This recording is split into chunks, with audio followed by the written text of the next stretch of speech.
খুব কম মানুষই জানে যে এক সময় এমন একটি মুহূর্ত এসেছিল যখন ভগবান বিষ্ণু মৃত্যুবরণ করেছিলেন। হ্যাঁ, সত্যিই। এই ঘটনা শিব মহাপুরাণ ও পদ্মপুরাণে উল্লেখ আছে, কিন্তু এই গভীর সত্যটি সাধারণ মানুষের কাছে খুব একটা প্রচারিত হয়নি। এই কাহিনীর সূচনা হয় অন্ধকাসুর নামক এক ভয়ঙ্কর অসুরকে ঘিরে।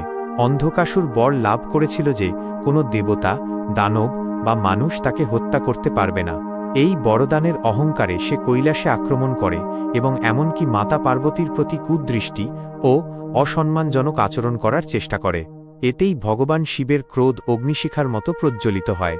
সমগ্র ত্রিলোক কেঁপে ওঠে। দেবতারা আতঙ্কিত হয়ে পড়েন এবং পরিস্থিতি সামাল দিতে তারা ভগবান বিষ্ণুর শরণ নেন। ভগবান বিষ্ণু যুদ্ধক্ষেত্রে উপস্থিত হন, কিন্তু সেখানে এসে তিনি লক্ষ্য করেন শিব যেন অন্ধকাসুরকে সম্পূর্ণভাবে দমন করছেন না।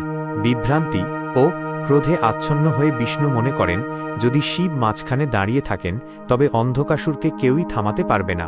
সেই ভুল ধারণা থেকেই তিনি ভগবান শিবের দিকেই সুদর্শন চক্র নিক্ষেপ করেন, কিন্তু সেই চক্র শিবকে আঘাত করতে পারেনি, বরং তা শিবের হাতের তালুতেই স্থির হয়ে যায়। শিব তখন বলেন, এই অস্ত্র আমারই শক্তিতে চালিত।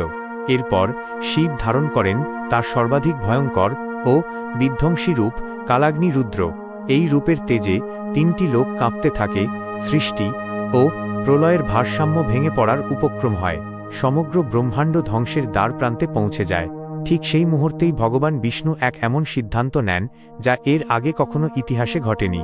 তিনি নিজের প্রাণ, শক্তি, তেজ সবকিছু শিবের চরণে সমর্পণ করে দেন। এই সমর্পণের মাধ্যমেই বিষ্ণু শিবে বিলীন হয়ে যান।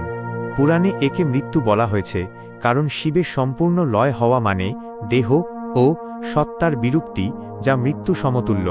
দেবতারা শোকে ভেঙে পড়েন, কারণ যিনি ছিলেন সৃষ্টির রক্ষক তিনি আর নেই। কিন্তু কিছু সময় পরে যখন শিবের ক্রোধ শান্ত হয়, তখন তিনি নিজের হৃদয় থেকেই ভগবান বিষ্ণুকে পুনরায় প্রকাশ করেন। তিনি বিষ্ণুকে পুনর্জীবিত করেন। এই মহান ঘটনায় ইতিহাসে পরিচিত হয়েছে হরিহর ঐক্য নামে, যেখানে শিব ও বিষ্ণু এক ও অভিন্ন।